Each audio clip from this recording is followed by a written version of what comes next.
O Senhor é o meu pastor, nada me faltará. Deitar-me faz em verdes pastos.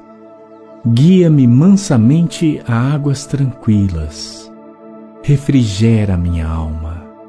Guia-me pelas veredas da justiça, por amor do seu nome. Ainda que eu andasse pelo vale da sombra da morte, não temeria mal algum, porque tu estás comigo. A tua vara e o teu cajado me consolam.